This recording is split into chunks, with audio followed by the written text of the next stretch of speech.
Hi hello. അപ്പോൾ ഇതാ രാവിലെ കുട്ടികൾക്ക് മദ്രസയ്ക്ക് പോകുമ്പോഴത്തേനും കട്ടൻ ചായയൊക്കെ വെച്ചു. റസ്ക്കാണ് കേട്ടോ അവർ കഴിച്ചിട്ട് പോവുക. അപ്പോൾ വിശപ്പൊന്നും ഉണ്ടാവില്ലല്ലോ. അപ്പോൾ അങ്ങനെ അത് എന്തെങ്കിലും കഴിച്ചിട്ട് പോകും. 8 മണിയാവും തിരിച്ച് വരുമ്പോൾ. അപ്പോൾ പിന്നെ ഇതാ രാവിലേക്ക് അപ്പമാണ് കേട്ടോ ഉണ്ടാക്കിയത്. അപ്പോൾ ഇതാ അപ്പമൊക്കെ ചുട്ടെടുക്കുകയാണ് ഓരോന്നായിട്ട്. പിന്നെ അതിനിങ്ങനെ കാസ്ട്രോളൊക്കെ ആക്കി വയ്ക്കും കേട്ടോ. അപ്പോൾ പിന്നെ ചൂടാറാതെ അങ്ങനെ ഇരുന്നോളും. അപ്പോൾ അതിലേക്കായിട്ട് ഇതാ തേങ്ങാ ചട്നിയാണ് കേട്ടോ. തേങ്ങാ ചട്നിയും പിന്നെ മുളക് ചമ്മന്തിയാണ് കേട്ടോ. അതും പിന്നെ ഇത് പുതിനയും തേങ്ങയും കൂടെ ഇട്ട് അരച്ച് വെച്ചതാണ്. അത് ഉച്ചയ്ക്ക് ഫുഡിന് കൊടുത്തു വിടാനായിട്ടാണ് കേട്ടോ. അപ്പോൾ ഇത് പുഴുങ്ങലരി വെച്ചിട്ട് കുക്കറിൽ സോയും ക്യാരറ്റും ഇട്ടിട്ട് ഒരു ബിരിയാണി പോലെ ആക്കി വെച്ചിട്ടുണ്ട്. അപ്പോൾ അത് ഉച്ചയ്ക്ക് കൊടുത്തു വിടാനാണ് കേട്ടോ. അപ്പോൾ ഇങ്ങനെയുള്ള ഫുഡൊക്കെ കൊണ്ടുപോയി കഴിക്കും. ഫുള്ള് വെറും ചോറാണെങ്കിൽ ഫുള്ള് ബാക്കി വയ്ക്കും.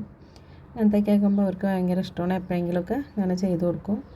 അപ്പോൾ അതിന് ചമ്മന്തിയും സാലഡും ഉണ്ട് കേട്ടോ.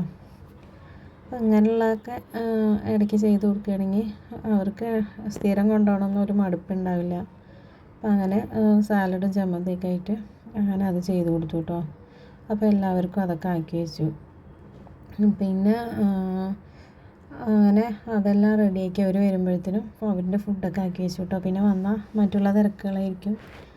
അങ്ങനെ അതാ ചമ്മന്തിയൊക്കെ ആദ്യം ചോറിൻ്റെ സൈഡ് വെച്ചു. പിന്നെ ശരിയല്ല എഴുതിയിട്ട് അതിന് പിന്നെ പുറത്ത് തന്നെ എടുത്ത് വെച്ചു കേട്ടോ പാത്രത്തിൽ. അപ്പോൾ അങ്ങനെ അതാ എല്ലാവർക്കും പാക്ക് ചെയ്തു റെഡിയാക്കി വെച്ചു കേട്ടോ. അപ്പോൾ ഇങ്ങനത്തെ വീഡിയോ ഇഷ്ടപ്പെട്ട എല്ലാവരും ലൈക്ക് ചെയ്യുക, ഷെയർ ചെയ്യുക, സബ്സ്ക്രൈബ് ചെയ്യുക കേട്ടോ.